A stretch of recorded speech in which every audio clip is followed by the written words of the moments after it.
I'll pop, because it sounds like no pop. MacG. Is this based on what happened recently on social media with the whole Smash Africa thing? So, I love you so much. Look, imagine Msaki singing happy birthday for your friend. Yeah, I used to sing happy birthday. Hell to the no, am I singing in front of people? What are you saying to me? You've been writing for Stogie. Not for, please, guys. All the That's one of my Freestyle Friday. But you still married though. No, that's also like none of your business. Yeah, for sure. But you know. But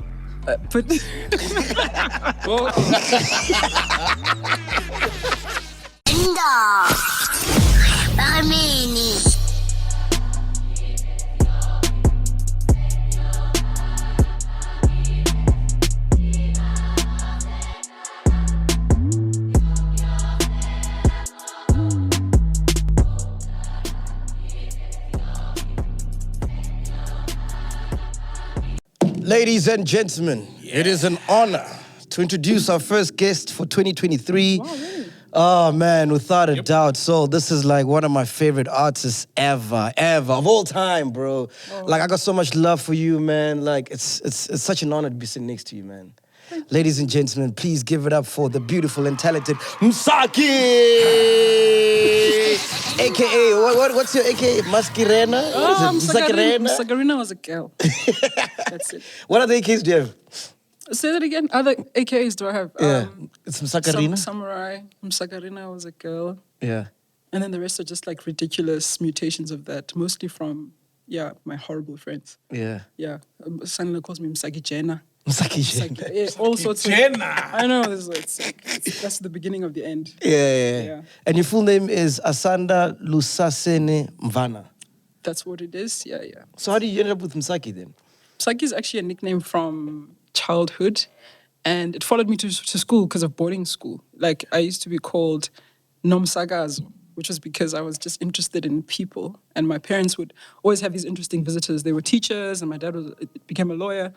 But they always had these interesting friends coming over, and Yagondo was in a black household. You don't go and follow the adults into the lounge. But I somehow used to get away with it, like straight from playing outside, full of mud, and I'd be like, who are you? Yeah. Where do you come from? What are you doing? You know, like just really interested in them. And then Nomsagazo is, you know, like radio Msagaz. Yeah. So they'd be like, yo, Nomsagazo. You know, like, and also, you know, you don't, as a black child, you don't even look at adults like in the mouth or in the eyes. Oh yes. It was like, and I'm just like, you know, who is this person? I was just always fascinated with people. Yeah, that's so weird because I always thought like you're reserved, you keep to yourself, you know. I'll pop because it sounds like no pop. When I was a kid, well, I think I was a quiet kid, but I just really wanted to know who these people were and where they interfaced with my family, and that interest in people hasn't really waned, but definitely. I'm reserved, but I really love people. I spend all my energy on people, for sure. We'll get into childhood a little later on, right? On my way here, I'm listening to music, man. Oh, my goodness. Msaki's got hits for days, though. Bro, some you forget. Me. Like, when we play the Black Coffee, I'm like, oh, yeah, music is king. She was on it. Because she got so many hits. Yeah, and one of my favorite is, there's so many, like, I think she's probably the only artist who's never done a bad song. Have you ever heard a bad song by Msaki? As an artist, I think she probably does have. You've just never heard them. I beg to differ, yeah. Because I fuck with the one you did with, what's his name? Focalistic, we're playing it now. Yeah, I love that song. Beautiful song, man. Yeah, I love that I'm fucking with the one you did with Visca now, Zanzibar. An absolute mystery to me. It's one of those things, it's like the gamble that you take when you go and make music with Kabza. His network of collaborators will send you to places that you haven't thought of. I've never met Visca. But because, you know, like you leave the music there with the openness that it's going to land up in a collaboration that you may not have thought of. That's, because I love that song. I wrote it with Kabza. He's actually got like a really electro, more like Afro-tech approach to it. Yeah. In the first version we did. Even Kusela has got like a bit of that touch. So I'm keen to make my own version of it and just really lean into that Afro-tech because I think there's something interesting with that Afro-tech piano combination. But I like the one that's out as well. So when you say you wrote it with Kabza, what do you mean? Like So it was just me and Kabza. He's part of the lyrics and stuff? No, I wrote the lyrics, but I just, and the melody and stuff, but I had basically just come back from Zanzibar. And I played him this Kora music from there. I played him Kora music from North Africa. I played him this song called Kothbiro. And Kabza's ear is so good that he just started channeling it and he found the sounds on the keyboard and we went straight into that mood and that chord progression comes from there. And like, yeah, within an hour, that song was done because I had a fresh experience of being there and it was just like me telling a story that it just happened, yeah. Jeez, that's what's your favorite song? Like, out of all the songs you've done? My favorite song, guys, Njani. I think maybe one that keeps surprising me in terms of how it interfaces with people's lives would be a song like Uboma Bumanga. Oh, yeah. Because we just had no clue, no Sanel at all, that it would have that kind of impact and that, you know, the time that it came out in was also just like ironic and serendipitous. Like we wouldn't have planned that. But Uboma Bumanga would come out during the time when everybody was in lockdown and life had essentially stopped, you know.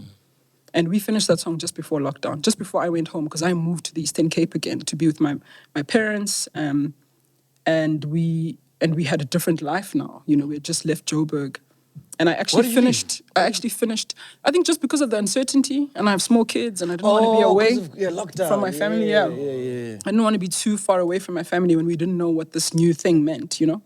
In fact, I finished the chorus in Mamako. I recorded it like in the rural areas, in the lounge. I'd set up like, you know, a little sound card and my mic there. And when I left Joburg, we hadn't finished it. We didn't have a chorus. And we didn't even think the song was strong. Yeah. You know? And when I finished the chorus, I sent it back to Sanele, and it's his brother, Osandile, that said, don't sleep on the song, guys. Like, there's something here. Because we were just like, yeah, we need another session. You know, maybe we were just too nervous. But a part of that nervousness was that we knew we had something really special to say together, and we'd been avoiding a studio session for maybe a year, saying, okay, let's get together, but we just weren't getting it together. So that was the first one, yeah. Jeez, man, I love that song, and I still don't know what you're saying in that song. You know, I find myself singing along because, you know, it just sounds good, bro. But I don't have no idea what you're saying. Yeah. I think that's the humbling part. Like, people's stories about how that song got them out of a rut or makes them see. Because I'm basically just saying that, you know, your gifts have not betrayed you. The things that have been placed inside of you will see the light type of thing. And it's kind of like it's kind of like, you know, the first thing is almost like I'm talking to like an old friend. I'm saying it was a long time ago when you still had Ezonjongo, which are, you had those visions for yourself, you know, come to this side of the bridge. And I'm just saying like that, you know, we grew up together. We used to dream in the heavens, looking at the sun. Wow. Let me just remind you that life has not stopped, essentially. And so people come back with these stories about how, you know, it pulled them out of dark places. And those are the things that you don't anticipate when you think that you're just, you know. Where do like those kind of lyrics and that messaging come from? Like, were you imagining an old friend, Vele, or you just create them out of thin air? Oh my gosh, you guys are gonna make me. I believe that I'm writing one song, so even, you know, if you examine the soul of that song, I don't think it's too far away from a song like "Fetch Your Life." I think that I have like an underlying thread and something that, in retrospect, I'm trying to communicate, whether I'm aware of it in the moment or not. Because, like I said, we were just, you know, kids in a music session, in a session that we thought our session was just going bad. But actually, when it links to the greater story of how, you know, both of us actually care to have a message, you know, Fetch Your Life is also saying, look, man, you know, it's really up to you to figure out why you're here, and the fact that you have dreams is not a mistake. Like, these are all clues about your existence and how you're meant to share love the easiest way on this earth. So those things can't be betrayed. They can't be put on the back burner just because circumstances don't allow. And so I feel like that's also a thread, and it's coming up in a lot of other songs of mine. Same song, you know? So I think my thread really is hope, even though I'm also meant to like to go away and lament and go to the painful parts. I really think that my real one song is just that like small song of hope, you know? Yeah. Oh man, you're turning me on right now, man. You're sounding so sexy, man. Damn Oh my it. God. You're right, because why? Where do you switch him off? You can't. No, man, it's nice to talk to I need somebody. the You know? emergency button. A female is not talking about champagne and fucking going to Dubai. You know what I mean? It's talking about real shit, dog. Yeah. Oh. Even One Shushu Day, artistry, it's which was your label. I don't know if it's still active. Oh my gosh, It's a that's so similar crazy. thing. Crazy The that you know story that. of Yeah. One Shushu Day. I guess, okay, so I've been signed to myself since 2013, since the beginning of this for me. And my label and sort of creative entity was called One Shushu Day Artistry, which is a dreamer's statement of hope. It's like something I used to apparently say as a kid. That like, oh, one Shushu Day, I'm going to be a library. I'm going to be, all the things that I was dreaming and manifesting for myself, I would, they would be, but the prefix would be that statement, One Shushu Day. So my first label, and it still is like the mother company of all the things that I do, but now I'm working through an entity that I call Alt Black Continua, and that's more of a social economic enterprise that's just a space holder and an enabler for my community and myself and my friends, especially in the like alternative live music. They are the most talented musicians in South Africa, but like one of the most under-supported. They're the ones that should be on tours. They're the ones behind all the mega stars. Is like all the bands usually will have like those incredible artists. The artists that there's probably one of these artists in their band as a musical director, or instrumentalist. Okay. Those are the kind of unsung heroes of the industry. Most of them have studied music. And it's not that there's a lack of ability to actualize and to make music, but it's just that because they end up being classified as niche and alternative, it's difficult for them to get their music out because, you have to kind of play in a mainstream platform to get the big funding, to get the record deals, to get the whatever. But it's just a way for me to sort of support that community that I come from and identify with as a folk musician. So it kind of like reminds you of yourself. It is myself. Yeah. But it's just like making sure they can record, they can tour, and release music. And Is this the community you're talking about? Is it Eastern Cape? Or like... No, it's all over. Like musicians are all over the place. And our big partner is Platoon. Platoon is our distributing partner, and Platoon is putting out MT's music, is putting out Aries, is putting out Zoe Mutiha. Lots of artists. Sanal musician is working with Platoon. So they're like, that's my business partner. Oh, dope, man. Jeez. So like in your family, because your grandfather was a composer, right? So was your dad, right? Well, yeah, my dad was definitely a composer. He just didn't get to live it out as an expression because he ended up working as a clerk and then as a teacher and then as a lawyer. So would you say you're the most talented out of your family? Definitely not. I'm the least talented. No in my family. way. The least. You're lying. I'm not even joking. Like my family is insane. Firstly, musically, I would say about if I go home to Umgidi or a wedding, I'm not the one with tlabelayo. I've got aunts that can bring it, that can sing, that are like, I'm just a supporting alto in the distance. And this will link back to why I really, performing is not, my voice is not an obvious voice to be a solo. Like my voice is not an obvious voice to be isolated and to be heard alone, which is why like I just have a long journey with not even struggling, but just not understanding what I'm doing on stage in front of people. We'll get back to that. Yeah. But I think I'm more of a songwriter, but we'll talk about it. It's just my family, musically, there's a lot of people that are really good, and there's music all over my family. But also my siblings. My siblings are. I have an older sister. She's 4 years older than me, and I have a younger brother who's 2 years younger than me. We all grew up playing sport. Yeah. So also this music thing is like weird. Like nobody that grew up with me actually believes that I'm a musician because they always thought I'd either be a hockey player or a tennis player or a cricket player or something. Like I loved sport and that's what shaped me. I don't think I would even have had the tenacity to open my own record company and to back myself as an independent artist if I didn't have that discipline. Yeah. And that ability to say, I can do it, that comes from sport and that understanding of what it means to build a team and be part of a team, So my sister retired as like the #1 squash player in the country. She's a musician. She's like a worship leader. And she's an incredible singer. Like if you think that I can sing, like you need to hear my sister. Wow. She plays piano. How come you guys don't jump in a song together? I think it'll happen in its own time. Okay. Yeah. I think for me, it's just to encourage her to find her own voice and to like maybe release an EP because she plays great piano and she writes beautiful songs and her voice is sort of like one of those timeless Mariah Carey, Whitney Houston. That's kind of the era that she was a teenager. So it's like, it's very gentle, but also just like you can listen to it for years, So what are your parents saying in all of this when you start becoming big and you make it because they didn't? No, man. With the parents, it's been a hectic journey because my first...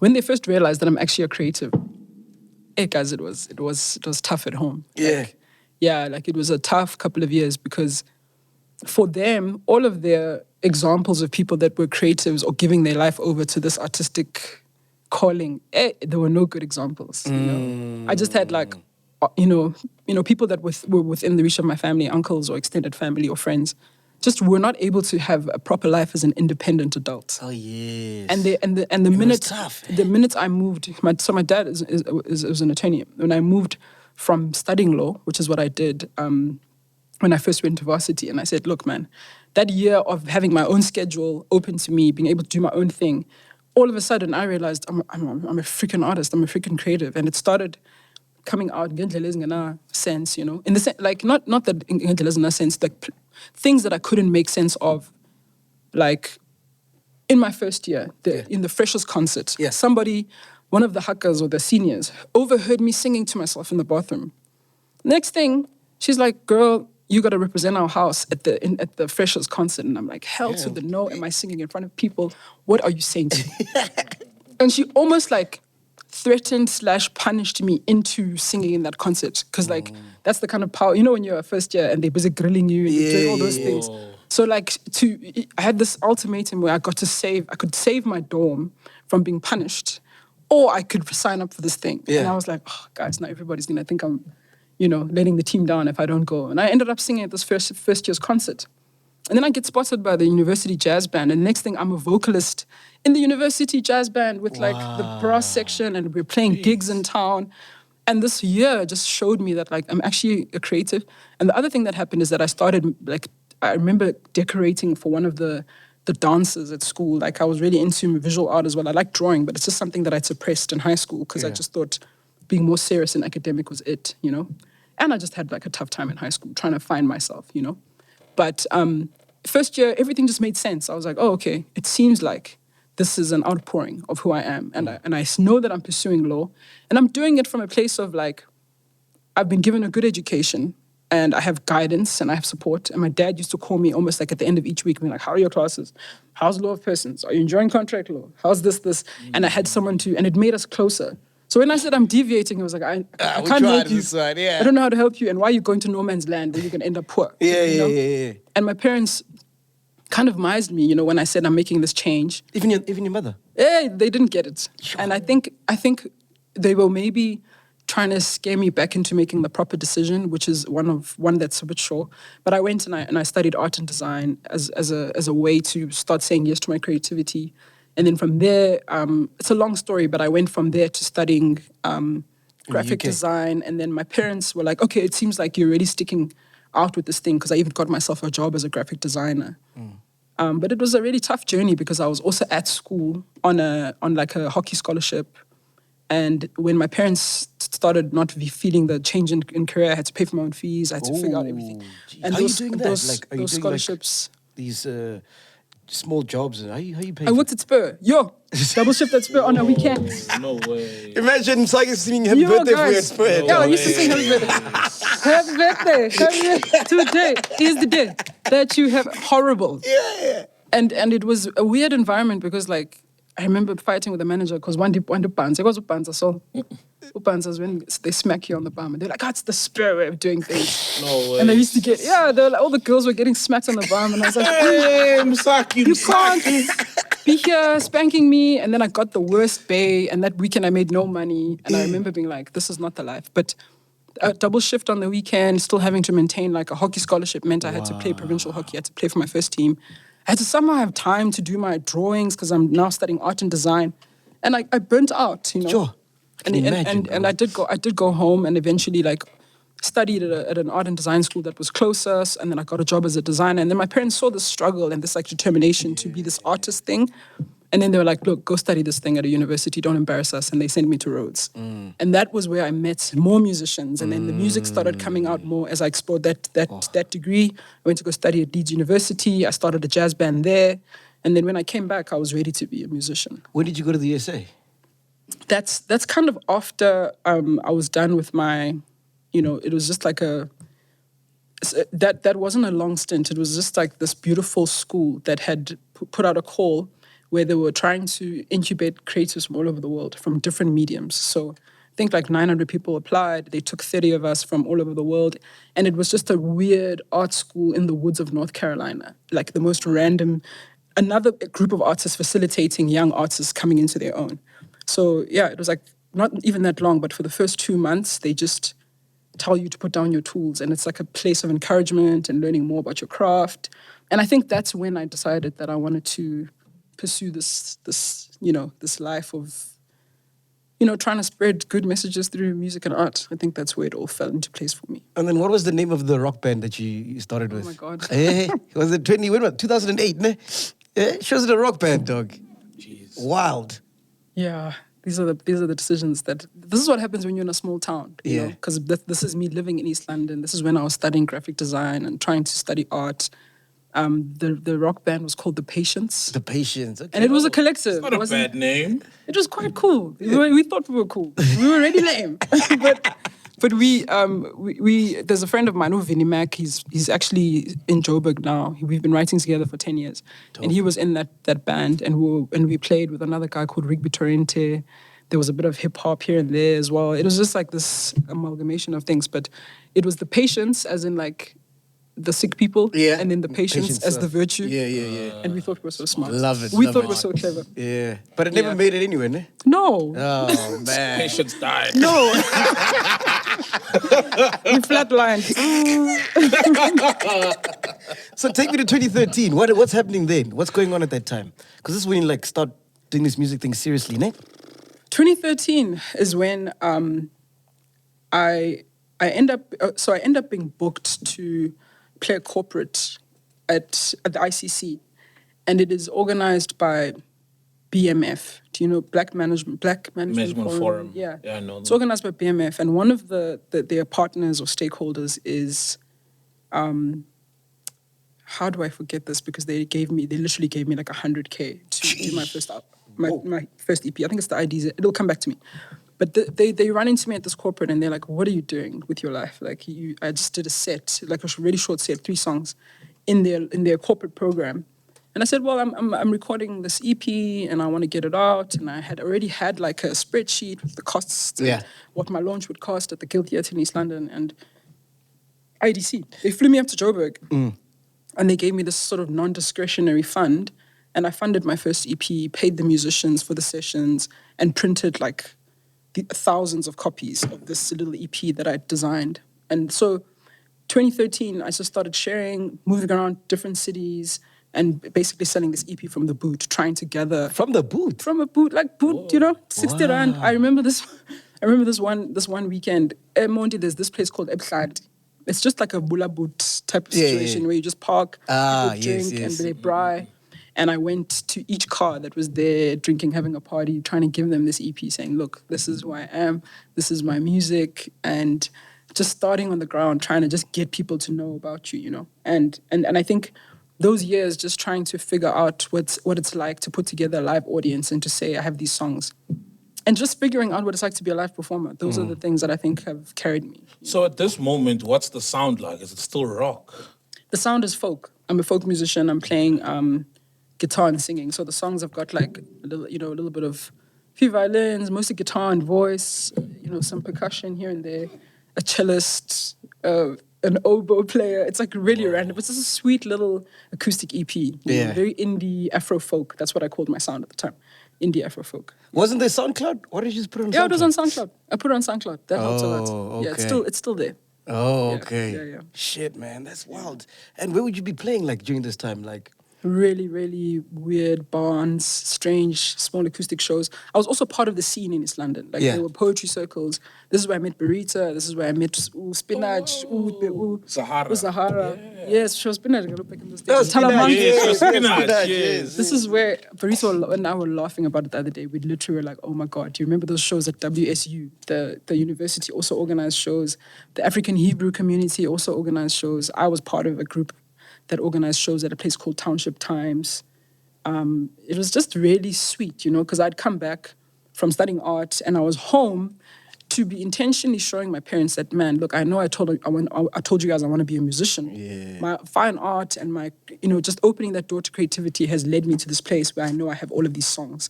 Because I just started writing songs. I would see the pictures first the things that I was painting and the photographs I was taking and all the, stuff that I was making with the visual art. And I would sometimes literally just describe what I was seeing and I would have a song. And I remember struggling when I was studying at Rhodes because I was telling them that, guys, this music is coming really strong and fast. What do I do that this degree is feeling a little bit too purist because you're not making space for me to just like have this multidisciplinary expression. Like there's songs here, there's, and they were just like, are you a painter? Are you a sculptor? Are you? And I was like, oh, this place is really frustrating. And this is after coming from Leeds University where we're putting on exhibitions, we're putting on happenings. There was like a freedom in terms of expressing that postmodern way of seeing art in a fragmented, multidisciplinary way. And the frustrating part is that at Rhodes, they're teaching us that people are making this kind of stuff that's exciting, but they're asking us to be sort of old school and to choose, one way to express. So, yeah, that's kind of where the music came from. But you can't do that with creatives. You can't put one blanket over creatives. Yeah, and box them. You know what I mean? It sounds like they were doing that. But I think that happens in all education. Not just. Sometimes people want to teach you in a way that makes sense, that they can compartmentalize. I don't think it's malicious, but looking back at it, it's just like not forward thinking. It's not really insightful. It's not an insightful way to teach. So would you go back and go to Rhodes, or like would you? Yeah, I mean, I don't know. I think it depends what I'd be going to do there. I'm interested in maybe doing a postgrad in writing. Oh yeah. But I'm not interested in it would have to be really open in terms of the way that we would express it, in a multidisciplinary way. I would want to, if I did a writing thesis there, I'd want to be able to sing my last recital. Okay. Because songwriting and poetry is the same thing, for me. And actually, when I look back, when I was a kid in primary school, the first time that that maybe I was given a clue that this could be my life in the future, I was always getting these like writing awards and these poetry awards, and that thing really made me feel, like a person that had a voice. But I kind of missed it my whole life until much later. Would you say your music has got like udlozi, like it's very spiritual, man, very deep? I think because I kind of prescribe to many different worldviews, and that is a strong one, African spirituality. I don't think that the connection and the conversation between myself and my ancestors is not happening. I think it's happening all the time. Okay. And it forms part of my intuition in general. Yeah. And obviously music is a way that I express myself, so it's affected by that. One instance that I think is very clear in my life that there is an intentional communication is that I never met my grandfather, but my grandfather was a person who wrote in a really choral style. He was a choral musician and he was a choral composer. What's that? Choir is dibbling sound. Oh, okay, yes. So all of those different harmonies, composing for choir, composing for groups. And it being Ulu, that whole vibe, Transkei, because of the interface with the missionaries, right? In the Transkei, former Transkei, people were singing in that 4-part harmony that comes with like the John Wesley church tradition. So but obviously making it the same way that churches now, that we now reinterpret hymns. Yeah. All of those melodies are old, they're old kind of English, Presbyterian, Anglican, Methodist melodies, but we've given them a vibe, So my grandfather was also used to be asked by leaders or chiefs if there was a visitor coming to compose something, to write something to welcome them. And there's been instances in my life where I've been commissioned to do things like that, write special songs for occasions. And I remember the first day there's a song that I dreamt called Imfama Ziyabona. This was my very first song that I emailed to Metro FM, to Guiba, and said, hey, I have this song, still from East London, 2013, that same, like maybe just before. Yeah, it was before 2013, sorry. That song, I didn't write it. I woke up at 3:30. Yeah. And it was just it just arrived in 4-part harmony. I could hear it. It was like Infama Ziyabona, Infama Ziyabona, Fama Ziyabona, Infama Ziyabona, Fama Ziyabona, Infama Ziyabona, Fama Ziyabona, Fama Ziyabona. I heard that, it woke me up. And I had this tiny little Sony Ericsson phone that looked like a Game Boy. It had a recorder on it. I just literally opened my eyes, recorded those parts, put it down, went back to bed. had a chat to my dad in the morning, being like, hey man, something strange happened to me. I just, and I sing it to him. He's like, that's interesting, you know.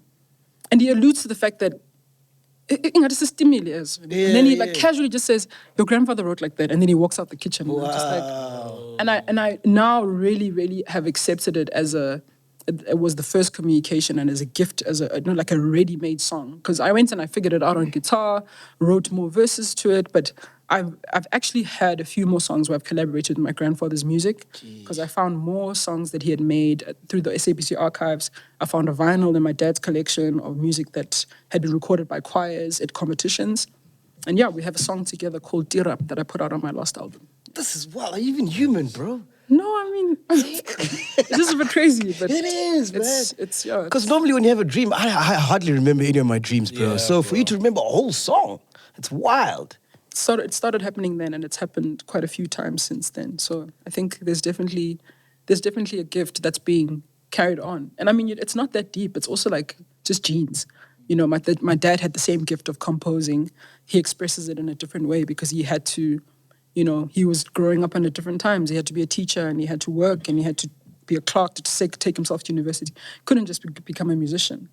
And this is the privilege that we've been afforded. Like, we're standing on the shoulders of giants. There's a whole talent that is generational that I get to express, that is now, you know, supporting my family, supporting other communities, and will give to my kids so that they can do whatever they want. If there's a passion they need to follow, they can do that because I've been able to self-actualize through music. A gift that is in my family. So there's something magical about that. And I don't think the ancestors are that mystical. It's just like, it's a genetic, beautiful expression and a continuation of something that is a gift in a family. You know, the same way that a family will have a family of healers or pastors. I come from a family of musicians. Where's the craziest place a song has come into your head or something? Like maybe one day you're making love to your husband and then gotta stop because the song is coming. Not him, the song.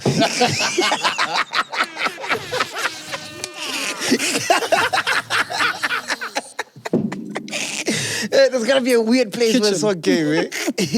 The kitchen, washing dishes. Yeah, like just mundane places. It's just doing normal things, chores, you know? Just getting on with normal daily activities like washing the dishes. Yeah. That's a song.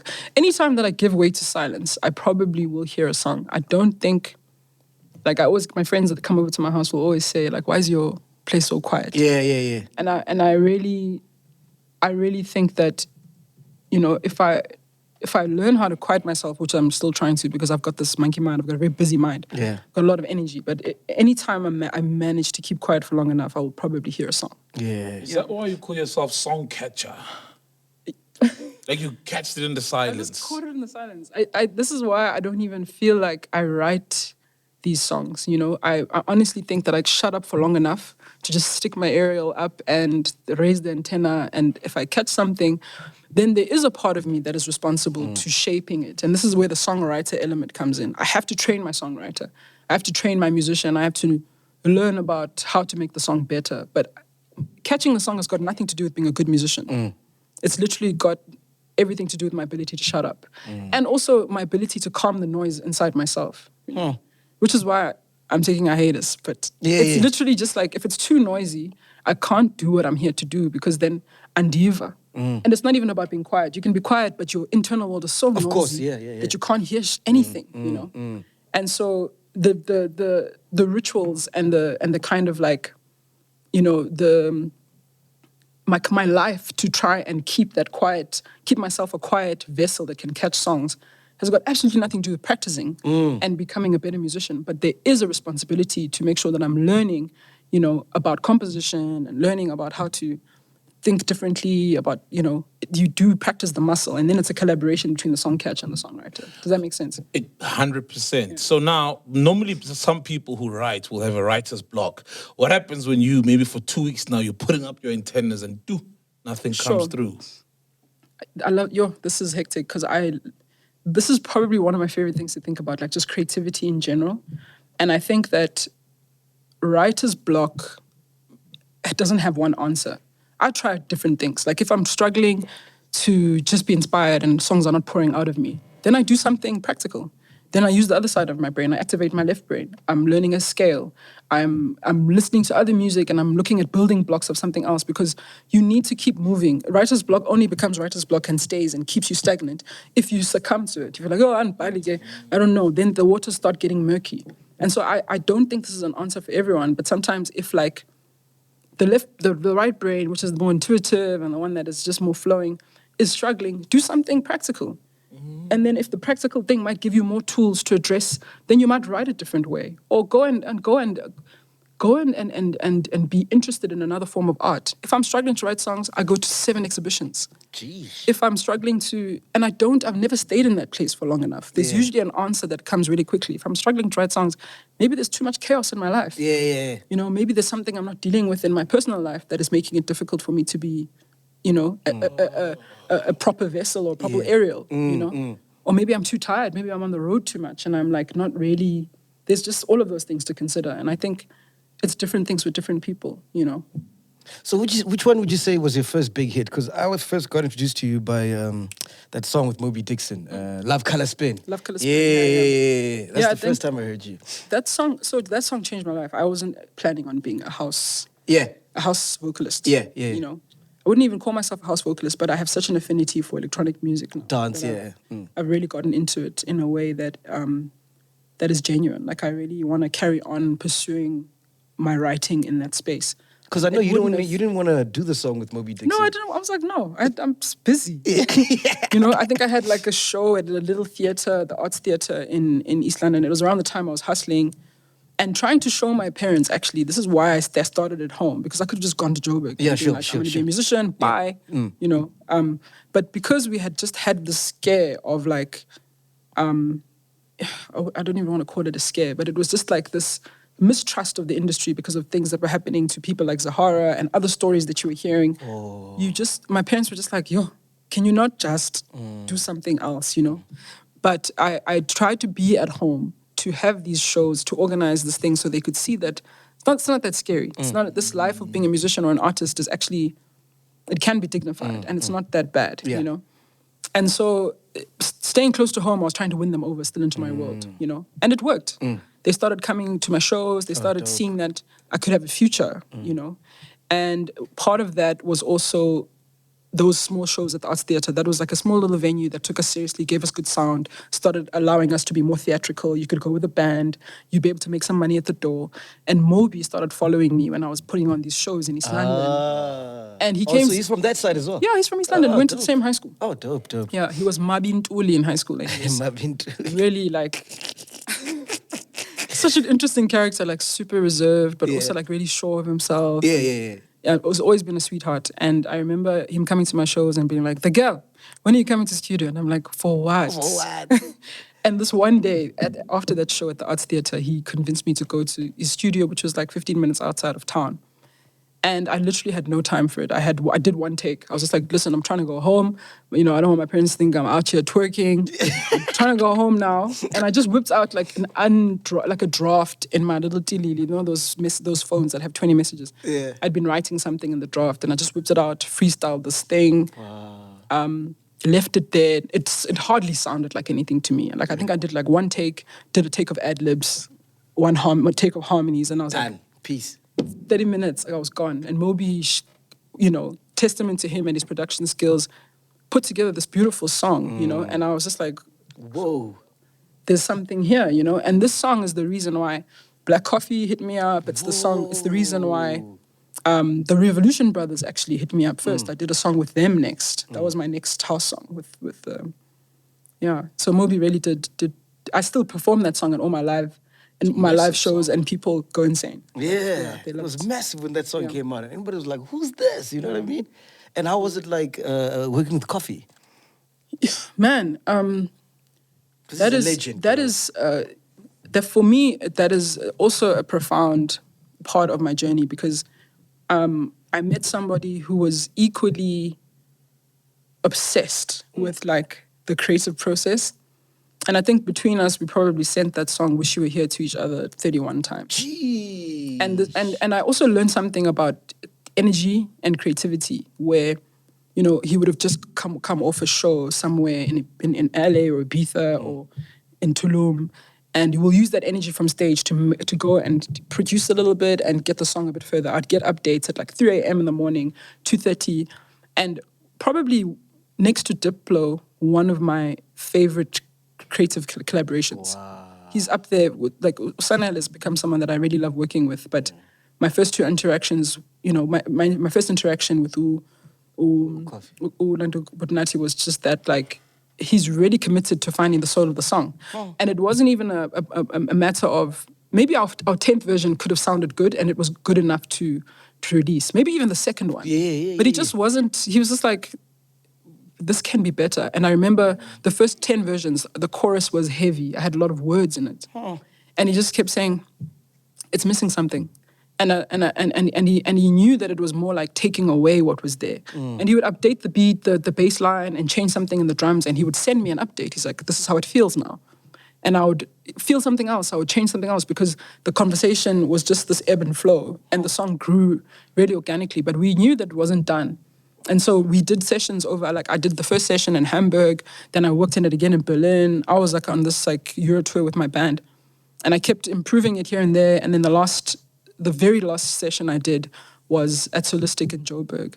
And that's when I realized that, the chorus needs to go away. I need to just break it down to one line. And he also alluded to that. He's like, maybe the chorus just needs to be, I wish you were here. Eish. It had a whole thing that we didn't need that was making the song heavy. And we only arrived to that on the last session. So testament to his like, just, the tenacity to go after the soul of the song. And I cherish that experience because it taught me a lot. Jeez, that's wild, man. Have you heard that song, Pinduka? Yeah, no. Wish. Then you hum with the trumpets. Yeah, I play that song like massively, bro. Yeah. First time I heard that song, I'm like, what is this? Bro. That's Robin Fassie-Cock playing the trumpet. He was in my band. He was on tour with me. And he recorded that part in Hamburg. He completely made that up. And that also formed part of the creative process. And if he wasn't open to that, I was like, okay, I'm taking my whole band to studio. And he was just cool with stuff like that because he's actually a musician. Yeah. So he gets it, And how's your paperwork, man? Like, are you getting your royalties, all that stuff? Or have you been screwed? We're always hearing like, artists are getting screwed and whatnot. Yeah, I think I've been lucky just to take my time with all of this. And I think having that sense of independence from an early age, from the early onset of my career, I haven't really had issues with stuff like that. Yeah. Like, we're able to have those conversations. Would you say studying law helped all the bits that before dropping out? I loved it. And your dad is a lawyer also. No, I loved it. No, the thing is, you also pick your battles. You know what to push for in the right time. And I think that wisdom comes... I'm not saying that I've never been screwed over, but I think being able to always have a handle on the paperwork and understanding what concession you're making. And, if you're saying, look, I'm going to live with that clause, or I'm giving that up so that I can have that. I'm also just like, I love the fact that I'm independent, and I think it's important for me and my journey, but I don't think that I have an openness to look at every possibility, and I've just unfortunately never had a record company give me any kind of offer that made sense. Yeah. I've entertained all of the conversations, and I've just walked away saying I'm better off with my small pie and having all of my small pie. 100%. So it's made me really open to looking at different deals. I understand why people sign 360s. I understand why people make certain concessions on certain contracts. And I think having that insight from the beginning has been able to, you're like, okay, that artist is big. They're throwing their weight around in a certain way. I understand why they think they can do that. Yeah. If I'm letting them get away with that, it's because I'm getting that in the publishing. There's ways to play it, and you just need to know what it is that you're looking at. How much money have you made till now? MacG. Does he really think I'm going to answer a question like that? I tried to book at my birthday party last year, and then I got the invoice. I'm like, hey, Msaki's making money. There's people paying that. Yeah, of course. I couldn't afford it. On the road. Because I really wanted you to on my birthday. I think you weren't available, I think you're out of the country, yeah.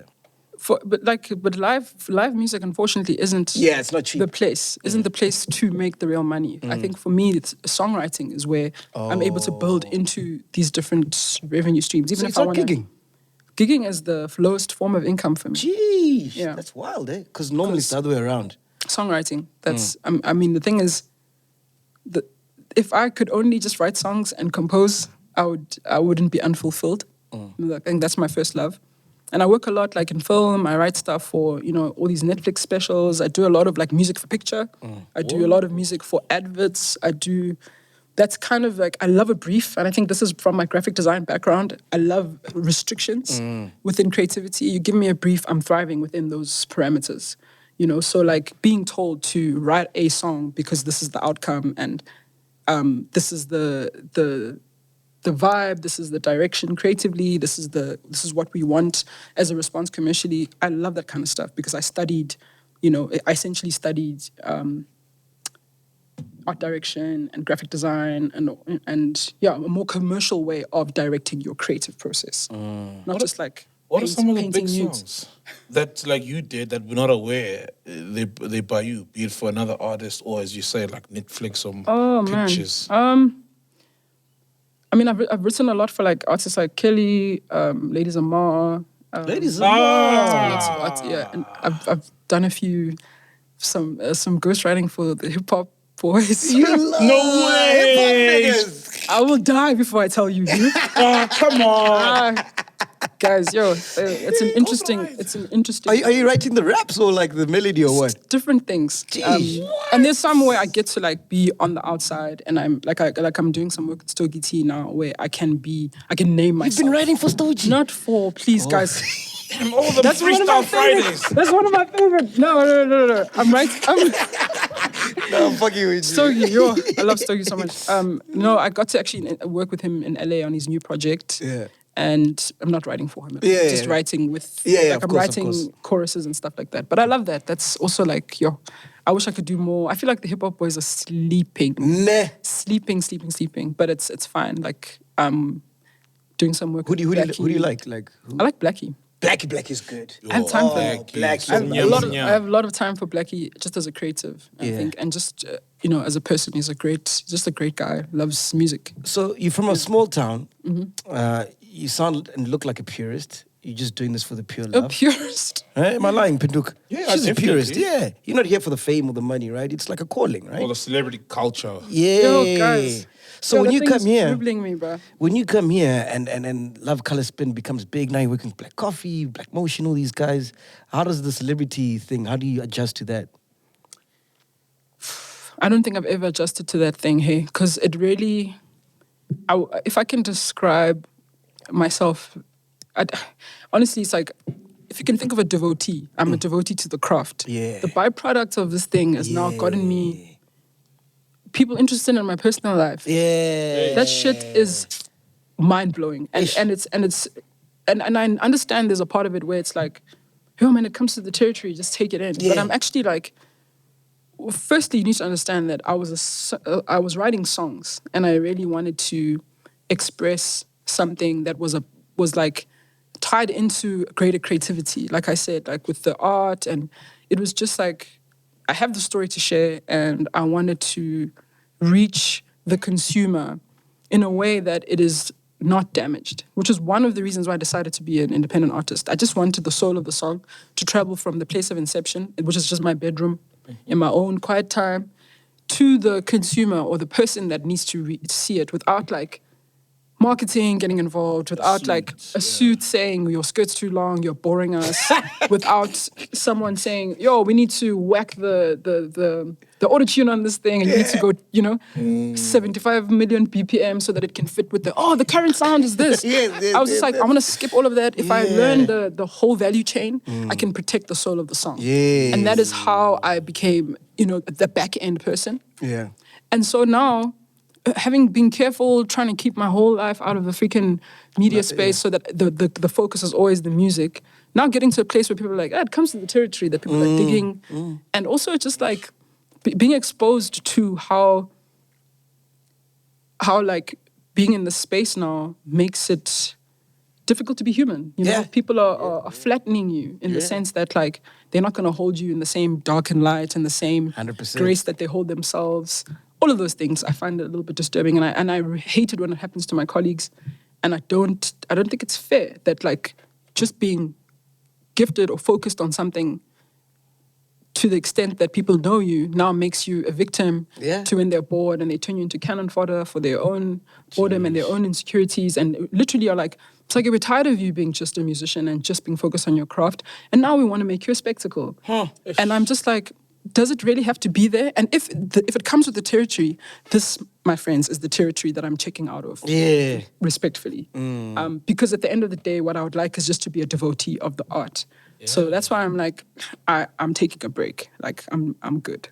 Oh, is that the reason? It's one of the reasons, definitely. I struggle with it. Like, I really struggle that public perception, or that your workspace that you've worked so hard to keep pure can be sullied by such silly things that come from the most ridiculous places, and that they can really sway public perception.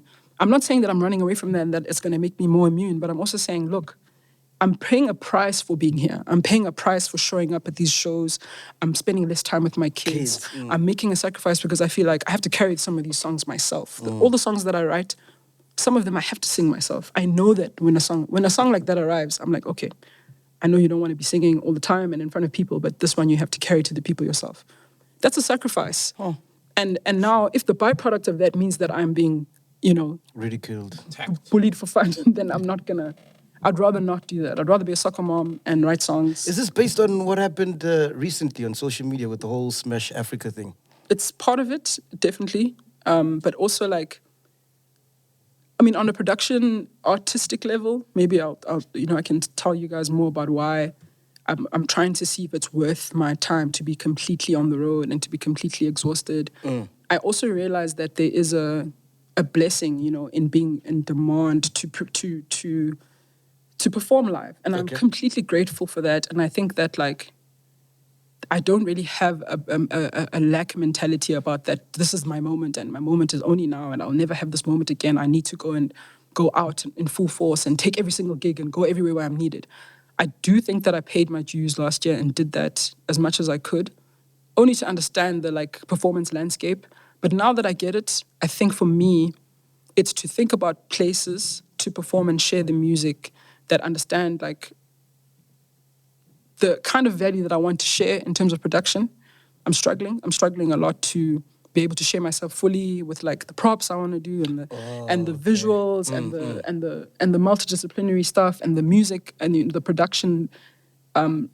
It's difficult to be on the mega festivals. It's difficult to be in the spaces, the cigar lounges, like where the mics won't work, even though you've gone for sound check. Like, all of those things I understood. I get it, and I'm grateful for the experience. But I'm weighing it up that if the byproduct of that is also just this, like, fame monster increasing and this abuse being a normal thing that I'm meant to just accept, it's something's not adding up, and I need to kind of recalibrate how I'm moving with this gift. Perhaps there's a way that I'm not exploring. If I never wanted fame. I never wanted to be known. I just wanted to express this thing, And I think I have enough mentors and I know enough people that are moving in a way that makes it clear that that's not what you want.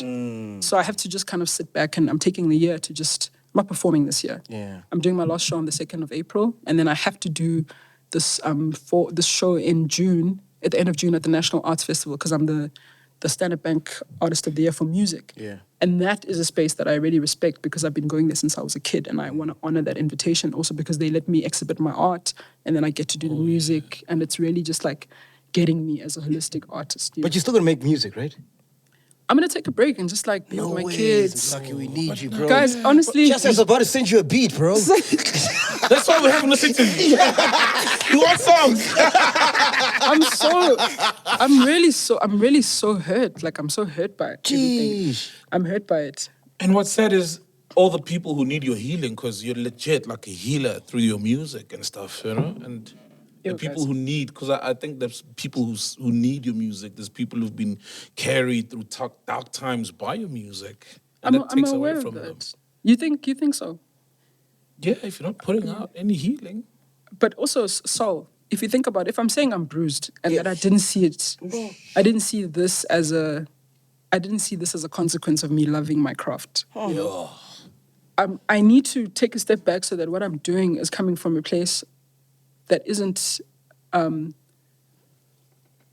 this hurts and disappointed. And I also, I know that this is just an isolated incident. I also just think, like, there's something going on. Like technology is doing something to us that we are now starting to do to each other. Phew. You know, if you look at like how we're just being decompressed into memes, into JPEGs, you know, it's happening in every single platform where it's like the attention span to really take in someone as a layered, full human, you know.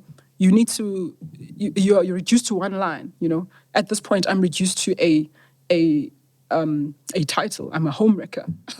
And I'm like, that doesn't happen to dudes as well, you know. There's also like, I'm experiencing this as an artist and as a devotee and as a woman. But I'm also saying that like there's a greater ill where like just a catfish can wake up and say, Ubani slept with Ubani. We legitimize that nonsense. Go and abuse that person for 2 days, they trend. And somehow we've made that normal. Somehow we are also turning each other into caricatures where we are just not able to hold each other's humanity. Technology is doing that to us, but now we're doing it to ourselves. And I don't understand why we are part of a great project of just like shrinking each other's humanity to, and I'm looking at it not only and on a, like my ego is bruised, but like my spirit is intact. And because I'm sensitive, I have to take a step back and say, how do I engage the space that is actually quite toxic? Very. But I have this song that I want to share. How do I do it without feeling like I'm being turned into a spectacle when I've never been about that, you know? And I mean, something like this, you know, that this stupid article, you know, you guys will say, smash you pause. But I'm being called a whore. This is the misogyny of the whole thing. When like, you know, that's the other evil thing about tabloids is that they have all the information in the world to clear that like, this is just another story about a relationship that's ending. How did that story come out, man? Because I never followed it. Was it like Musa Kaulo or something? I don't know. No. I mean, it's just also my disdain for tabloid media is so deep as a person who believes in words. You know, like I believe in the healing power of words. I believe in the power that words have to encourage and to edify and to clarify and to bring people out of dark spaces because they've done that for me. And now a tabloid is kind of just like the opposite end of the spectrum, the thing that I hate the most because they are intentionally distorting the truth. Every day, people buy that and it's a machine that has no consequence for destroying people's lives. And we've all bought into it. We share that article 100%. and we do that thing and it's just normal. But like, you know, I mean, I don't know. So it was an article? It was an article. Oh, and then it caught flames on It was an article that obviously like, you know, if you look into the article, all the information to separate me from the end of that relationship is there. But like, you're not going to expect a space that's looking for a sensation to go and make that call, to go be like, this has got nothing to do with Msaki. But because there's been nothing but, you know, music or art coming from this person, this is going to catch a fire if it has your name on it. Oh, yeah. And I mean, for me, I'm also an empath to the extent that I understand that it's difficult to watch somebody that you once cared for happy and at peace, and that people do really strange, malicious things when they're hurt. But it's also like, I'm really hurt that a person would intentionally go and know that if my name is linked to this thing, that it would hurt my space that I've tried so hard to keep pure. And I'm just like, if you can do that to a person who's just tried to be non-problematic, and the reason why I am able to activate a story like that is just because I've been focused on my work, what am I doing this for, you know? And it's not to say that I'm backing out because of something like that, but it hurts me that just because I've been focused on my work and people know my name because of my work, that can make me a victim of something like that. Jeez, dude. But besides that, I also don't like the fact that it's normal now for, you know, some other catfish on the internet to just say what they want and for people to validate that. Oh, man. With belief, response, with how did the tabloid get the story? Like, who was the leak, the snitch? What is the story? I don't know. You tell us. It's really, I don't think it's a gross violation of privacy. It's like no one's business. But that's the point. The point is that like you're in the space and things that are a gross violation of people's privacy becomes people's business, you know. It's just a story of a relationship ending. I don't have anything to do with that relationship ending. But I'm dragged in as the which cause. relationship is ending? No, smashes. Oh, smash. Okay. So that relationship is over. I'm trying to understand. I didn't follow the story. Did you follow the story, so? Well, they made it It's not seem really. like It's not my story, but Yeah. yeah, they made it seem like it's over because of her, but clearly it was over already. yeah. But When- you still married though. No, that's not? that's also like none of your business. Yeah, for sure. But you're not.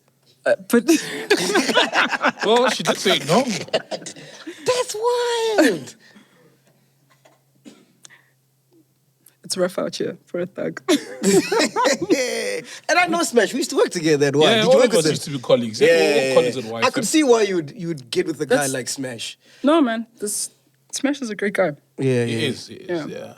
I just have nothing to do with the end of his relationship, and I'm just hurt that Doesn't it suck that now that it's out there, like there's nothing you can do? People, like you're saying, they've already labeled you a homewrecker. You And know- we don't even know the truth, and like nobody even knows what's going on. But already that's out there. You know what I mean? This is the thing that I think is really unfair about this whole media machine, especially when people are looking for you to be a spectacle, is that like there will never be enough attention on that story as much as those 2 days that it was trending. Yeah, of course. I could put out 1,000 statements. Yeah, Nobody's yeah. even listening Yeah. to what anything Yeah, like yeah, it doesn't. yeah. They There's a don't care. there's a part of that can't ever be fixed. But there's also something that I believe about the truth, and that like, the posture of your heart will make anything that you say about anything. Like the truth will seep out in different ways, and that takes time. It's just that like sometimes, to go and actively defend yourself in that moment when there's so many other things at stake. There's a whole family, there's a whole person going through something really hard. There's a person who's also dealing with, someone in their life who doesn't want to see them happy, and will destroy anything around them. And so for me, that's also like a really sad thing. But it's not an abnormal story. People are going through the ends of relationships course, I every mean, single day. sheesh. But for that now, this is the gross violation of privacy that I think we've normalized that is just not normal. Where now, how is that a story? Like, how is that even a story? And the only thing that is making it a story is because that there's an entity here that is known for being unproblematic, And so that kind of stuff is disturbing to me. But don't you think this is a good platform to tell your side of the story and just clear the air and be like, guys, that's all fake news. This is what's going on. I mean, I guess because part of me would be like, it isn't really my story, MacG, and I would have expected the person whose story it is to clear it up. Whose story is it? Or who do you think it is? Whose story is it? Whose story is Hey, it? whose Who do you story think? is it Not my anyway? story. Whose story is It's not my it? story. Anyway? Is it Smash's story? It's not my story. Is it his wife's story? It's their not my story. story. It's their story. It's not my story, guys. But you're It's not part my- of it. But It's it's not my his story. story. And I think, I mean, if there's, I guess I find myself in this position because this is now like the only bit of personal information that is out there about me in 10 years. Yes, I was And about it's- to say. and it's- and like it's when you not- said people invade your private life, I was like, actually, I've never heard anything about you until like that's now. literally, I mean, I guess it would be unwise of me to not just say that like I have nothing to do with the end of that relationship.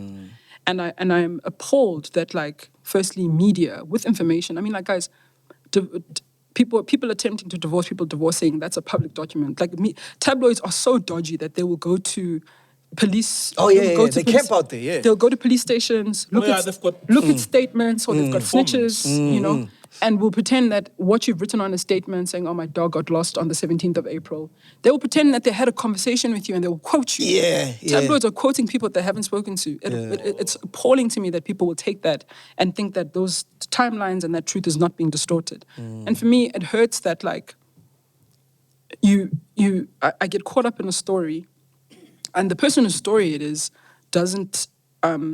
is not in a position and doesn't take the initiative to clear my name. Yeah. That hurt me, but I also understand that like I understand why that's a difficult thing, when you're dealing with a really difficult past, And for me, I think separating it from like, oh, my brand is experiencing this, I'm experiencing this, my ego is experiencing an embarrassing thing. Like, Ish, oh, love letter, dude, bruh. bro. A letter was published in the fucking tabloid. Like, I wrote something from my heart and it ended up in the tabloid. man. That is so humiliating. But at the same time, it's like, I understand why why it's difficult to speak back when something like that happens. But at the same time, I'm like, okay, well, I'm left to my own devices, and I didn't ever want to speak back to a tabloid because I literally think that they're disgusting.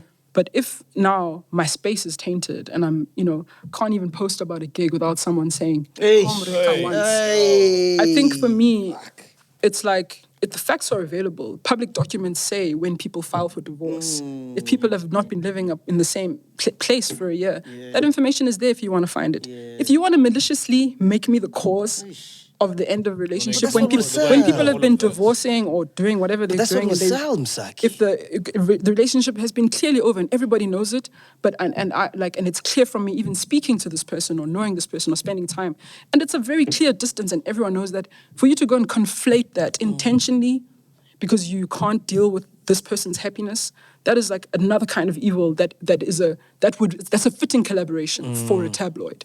So I can't speak to that, especially knowing what I would believe about words. And have you spoken to Smash Africa since these news broke? Yeah. We were good for a while, but I think it's just the disappointment of like, you could say the truth, but at the same time, I also understand when you're like, I don't deal with tabloids, I don't say anything about social media. But if it's actively damaging my life, and you got the bear, obviously, so it hurts, but it's like, it's life, and for me, it's not an energy that I want to meet with the same kind of maliciousness, but it is what it is, and I have to feel a bit betrayed because, like you're saying, if a divorce takes place and then there's a letter post-divorce, it means then either one of two people could have leaked it, because it's not like wife found the letter somewhere when they weren't even living together. Dude, it's a whole complicated story, but like I said, it's not my story. And all I can say is that it's a gross violation of privacy, and whoever had an agenda to not see this person happy anymore did what they did, and they found a happy collaborator in a medium that doesn't care for the truth and doesn't care for consequence. And I think for me, I'm not going to sit here and give you the details of the story, of course, because it's horrible and it's very sad. But at the same time, it's like truth and time have got this inevitable conversation, like a conversation where the posture of everyone's heart is going to be exposed, and I can't actively go and put down a case trying to clear my name, even though I can say that, like, I would never do that to anyone's home, Man, and that's just the end. That's the beginning and end. And what I'm really grateful for is that, like, even before any explanation or any information more from me, there are people that just like were in my corner. They were like, guys, please. And this is the other part that I think is really weird and toxic about this supposed celebrity culture and this pedestaling of us, is that, like, I don't want to partake in any undue pardoning. If I've done something wrong, I've done something wrong. I don't expect to be unduly pardoned for making mistakes as a human being. I also just think that, like, I don't want to be unduly attacked when I've done nothing wrong, just because, I am who I am, or I've done what I've done, or, I think people really need to be more careful in terms of this, like, not understanding that we're just human beings, just trying to get through life, just trying to love, just trying to encourage. And all I did in that situation was love someone, encourage somebody, and I thought that they were clear of whatever their past meant. Yeah. And unfortunately, I've been roped into it to seem like I've gone and I've broken something that I found essentially completely broken. And this is, like, dude, you're the worst person this can happen to, because you just mind your business. There's people in the industry that would love that fame. Oh, there's people who be like, why is she not going live? Go live. Give me your phone. There's literally people, it's oxygen. You know what I mean? And you don't want none of that, bro. So for it to happen to you, it's really disheartening. I guess I'm speaking about it now reluctantly, also because I was like, this is not my business. But actually, it's affected me to the point where, I work with young people. I have a foundation. And I also work with families. And if there's a hint or a whiff of this kind of, like, persona, how do you go and work with families, schools? I have a collaboration with some brands where, it's called the Future Life Foundation. And it's literally just like trying to figure out how to help young people actualize these things. And if there's a mistrust, about how I fit into the family unit, it's not great. And those things I've had to mourn. And I think I'm going to just take time to mourn some of those things that are because nobody will ever care as much as they did. And I can say whatever I want, but you can't erase those things, you know? And it's just unfortunate. But I also know that, like, I think there are enough people that see my heart and my work speaks for itself, and trusting that will see me on the other side of all of those things, you know, as unfortunate as it is. But, like, I really think I'm taking the break for the right reason, so. And I think part of it is just being like, if I have to be realistic that, like, yes, I am known. Yes. And yes, I do love to write songs. And yes, I don't want to be in the public eye in this way. But this is the byproduct of what I do. Yeah. It is a part that I have to accept. And you guys have accepted it. Yeah. You understand the people that come to the show. Every second, every minute, there's a meme. Have to, you know, and I can't be naive about that. So I think taking a step back is also to be like, how do I do that and serve my gift? And be available for the people that really are, like, benefiting from me using this medium as a way to firstly heal and make sense of my own life, and then I get to share that. So I can't be a kid about it. I can't just be whining and being like, oh, I don't like being a celebrity. But I smell a hit coming out of here. You I've sound really depressed. I've really written songs. Smash it. Umpalele bande ne-blue belts, ne-2 white stripes. No, guys, I'll be fine. But I really wanted to also just, like, this is cool to be able to have this chat before I disappear. Yeah. And for people to know that, like, my heart is still in it, you know, but I just need to just take a bit of time. I wanted to ask you, how does one get to work with you? Because I know Saul DM'd you. He's still waiting for a reply. That's not how. That's definitely not how. No, but it makes sense now because you're such a spiritual person. You guys are killing which me. makes sense, you know. So No. Bro, I would die if I did a song with you. Oh my goodness. What, I mean, Saul. I love you, Saul. Look, if it's meant to, it will. Yeah. You know, when the time is when right. the time is right, Saul. Thank you. Yeah. When the time is right. All right, cool. Let's have some fun, man. We're going to play a game. It's called Smash or Pass. Okay? With your producers. We're going with your producers. Let's go. Are you ready for the first one? Guys, you also have to come and take responsibility. For what? What, like... Sincerity, no. Guys, it's controversial to come to your place because of your naughty tendencies. And I was like, man, we just having fun. I'll never not go. Like, we had this conversation at Zakes' place. I was like, yo, we have to have this conversation. Like, almost a year ago, right? Yeah. Because there's something special about you guys, but you are naughty. Look, man, we have childlike behavior. Yeah. We know that, You know, but they it's all must tap into it comes inner from a child. good place. You know what I mean? What have I gotten myself into? Okay. So we're gonna play Smash or Pass producer edition. Ne? Yeah. Yeah. Moby Dixon, would you smash or pass? What kind of smash are you talking about? All the guys you've produced with and worked with. This is so unbearable. This brings me to my next topic. Yeah. Since this is my show, so. Yeah. Guys, I cannot have a collaboration without someone putting me in a fucking couple. What is up with that? Oh, is that a thing? No, it's like it's almost what it says to me is that, like, it's like, okay, there's always going to be, if you're a female working with a male, there's always this assumption or this question that, like, are they working together? Are they?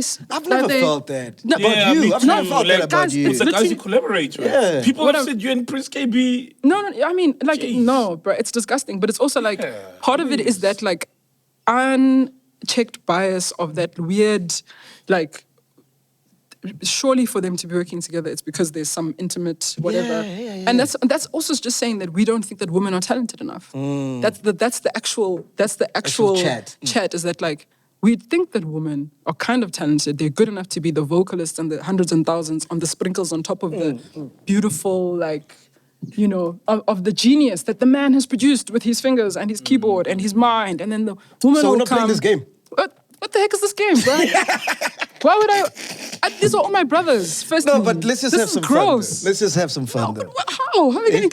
I don't see any of these people in this way. Okay. Let me see this list of yours. This is shocking.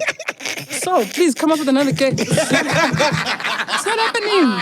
Smash who? What is your Also, type? this is a terrible word. No, it was carefully chosen. What is your hate type? you. What is your type, Veli? Like, what do you? What kind of guys are you? I used to be into jocks because I played sport. I used to be into, like, I think also because I'm so comfortable with my with my masculinity Yes. and the balance that my masculinity has with my femininity. I grew up a tomboy. I'm sure you can tell. Yeah. That's why that's Yeah. why the lesbians are out here so confused. But So how do you like, feel when people think you're a lesbian? Like, fine, it doesn't bother me at all. I understand why. Because people are not used to seeing people that are very comfortable in their balance. Gotcha. I know that I'm strong. Like, I am strong. I grew up being faster than... I played Shiboba fence. I played cricket. I was like a cricket player in my high school for a boys' team. I started out as a scorer, and I've always understood that, like, people don't know how to accept that. They will call it weird things like being a tomboy first, and then later you can't. They want to understand your sexuality. But I think the main thing is that I'm very balanced. And so my type first used to be, I would like overly masculine dudes because I was so strong. Yeah. So you'd had to be like a stronger jock or like a better sportsman or faster, And then I realized that spiritually those people were lacking for me. I would find out, we would like connect over having a lot of energy and wanting to do stuff outside. And, I love playing outside. And that's always like an important part of a relationship for me. But then if we can't really grow together vulnerably, spiritually, and figure out like what we're trying to do here. And sometimes I'd find that those hyper masculine environments wouldn't allow for men to really get into that soft space where they're also understanding their feminine side and their sensitive, intuitive side. So then later in my life, my type was really like, if you are very comfortable with your masculinity to the point that you don't have to overperform it, I would like you. Gotcha. If you're a little bit like, you're comfortable with your sensuality, with your sensitivity, and you were like a little bit masculine because you weren't threatened by my masculinity, then we'd get along. And does size matter for you? The size of what? The cricket bat. I really love a really good girth on a cricket bat. Oh, Got to have a good grip on it. Cover drives need to just happen seamlessly. Yeah. What about you, Sol? Do you like cricket? I love cricket. My bat always has a rubber on it, though. That's a smart man. And that's how man. you do it, kids. That's how you segue, you see? Spend a lot of Just time. like that. Spend a lot of time in the nets. It's true, you can't cook. I spend time in the nets. I love cooking. Where does that come from? Oh, shit, I read something that you can't cook. Really? Yeah. This is why you mustn't believe the tabloids. Yeah, hence why that's what I'm asking What a you. joke. No, Yeah. I love cooking. What do you like making? I like making stuff that has pesto in it. Oh, okay. And okay. I really like vegetarian food because I was a vegan for a long time. I like making When you say you were, like, did you stop being vegan? I stopped. Yeah, I I'm a bit of a flexitarian now, but I stopped. The day my brother was coming back from the bush. Okay. And then they put like a leg of lamb, like a whole side of a sheep for me and my sisters and people that grew up with him. Yeah. To eat because we had to sort of honor that he came back safely and his life and yeah, I was given a knife and they were like, get in there. And I was like, but I'm a vegan. I'm a vegan. But hey, they called my mother from Mexico. They're like, Lomdana, and I think from that day, it sort of taught me that like, it's fine having your ideals, but like there are instances where you just have to let it go and just be like, okay, the ceremony is about this. Yeah. I'm not betraying my principles by having a bit of meat in honor of my brother. Yeah. And I just relaxed from then on. Like I used to be so hectic. Before you go, man, I gotta ask you, man. Yeah. How's it like working with Kabza? Because for me, I think he's so talented, my bro. God. I think that guy's amazing, man. So I can only imagine like what it's like working with him in studio. He's a really interesting guy. I love that he's built he's built a really beautiful model for also teaching other producers and enabling them. So, usually I find Kabza in the studio, but there'll always be someone there if I've got something to leave or I have to go pick something up.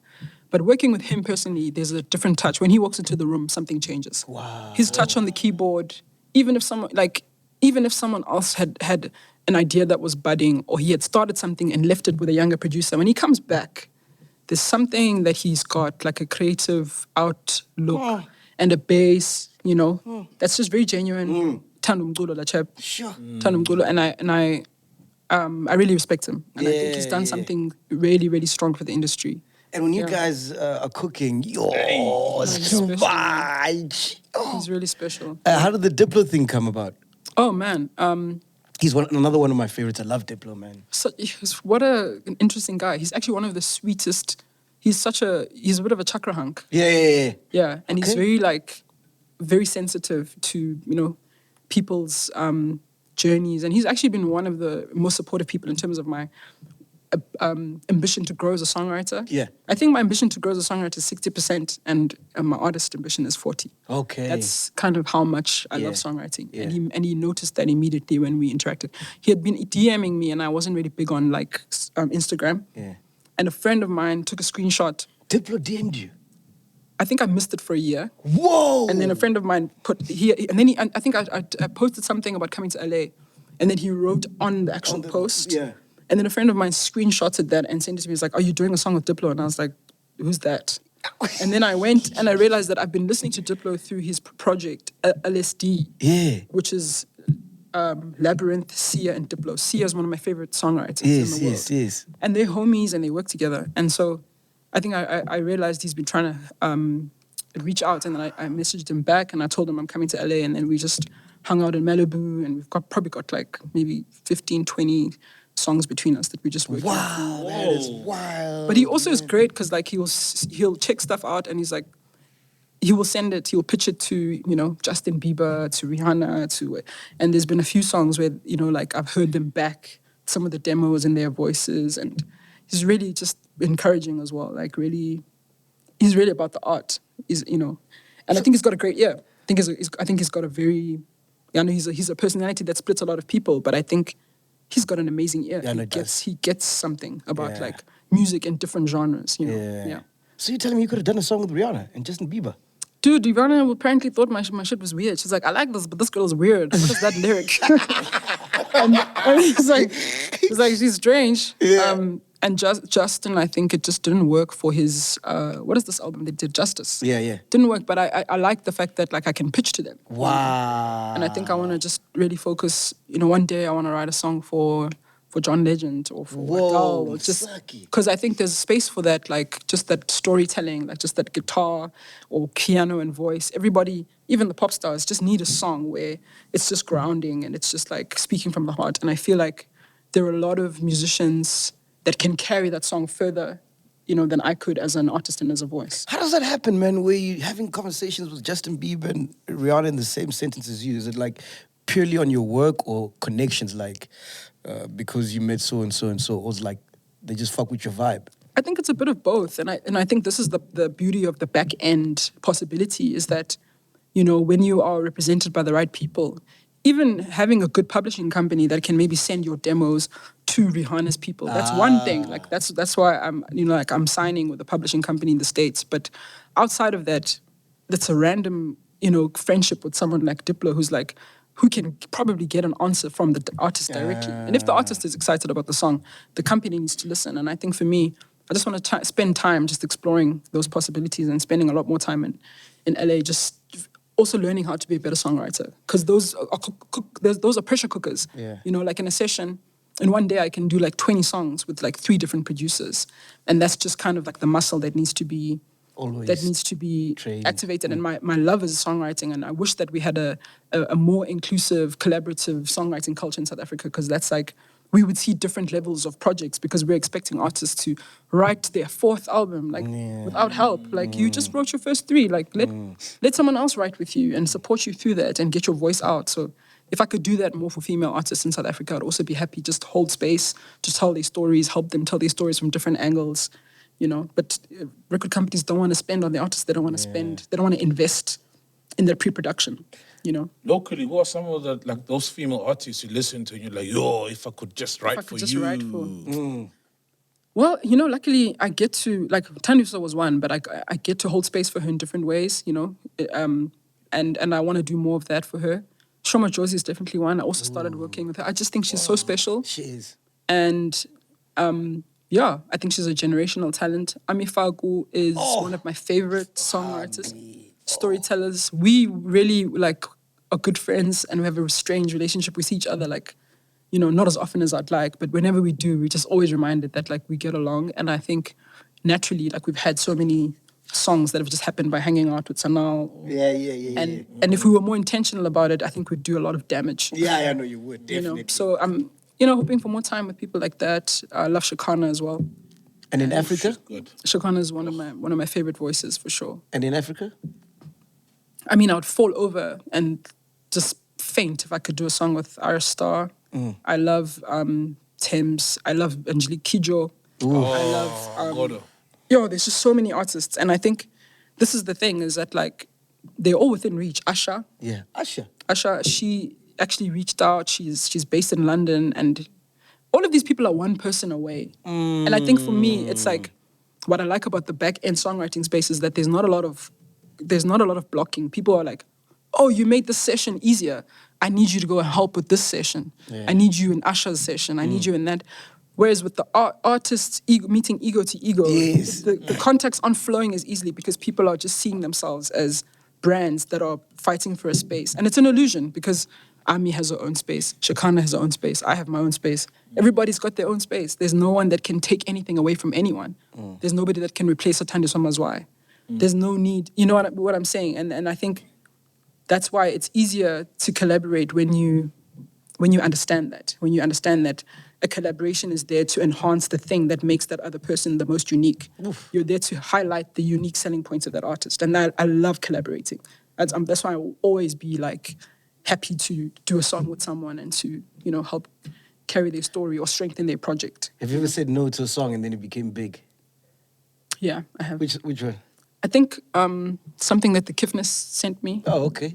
What else? There's a few, but it wasn't meant to be my song. That's all. So. I know, I'm at peace. Don't worry, I'm at peace. I'm good. Bro, do you smoke or do you drink? I don't smoke. You mean like smoke weed? Yeah, smoke weed. No, I don't. I think... Wow, you'd strike me someone to smoke weed, bro. Everyone thinks I smoke weed. Yeah. I'm already too relaxed, man. Ah, got you. Yeah, and I think and I used to be part of this, I was like the reeler of my hip-hop crew. You're in the East hip-hop London. crew. Oh, my God. Yeah, I was the chorus girl to this hip-hop crew called... what are they called? But they were like A-side. A-side is Amalinda. Yeah. And a lot of my friends there, we played basketball, we skated, we surfed. We were just small town beach bum kids. Yeah. And I remember they were biting Tupac lines, they're smoking, thinking that they can't be creative without these hits. Yeah. And I think it put me off a little bit from the idea of that enhancing creativity. But they were just young kids trying to figure out, their creative voice. But I think it put me off for a long time. And I'll be open, in the future.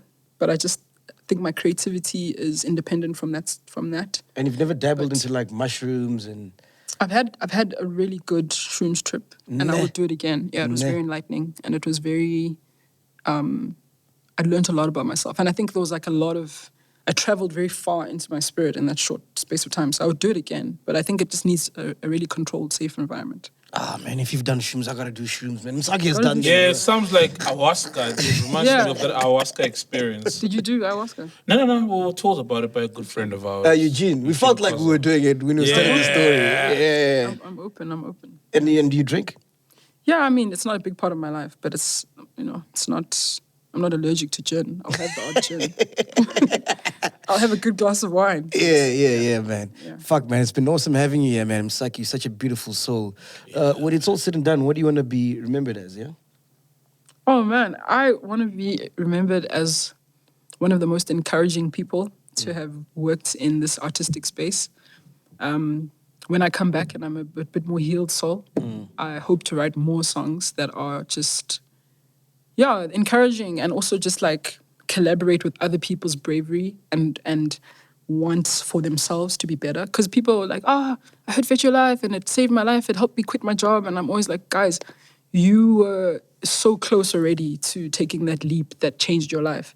And hearing a song on the radio was just the nudge that you needed, And it's my absolute honor to sometimes be in a space where I can be that nudge. And if I can keep orchestrating art and music that places myself in people's hearts and trust that they can allow me to be part of their story in that way, to be like, I started my bakery after hearing Fetch Your Life. That stuff is mind-blowing, and it's so humbling, and I want to be able to do more of that, So I just want to thank people, for having an open heart to these songs that come from mostly a broken place sometimes. And I think I'm glad that I also wasn't scared to share the song that got me out of the dark space, and I somehow put it out there, and then it did a similar thing for other people. So, yeah.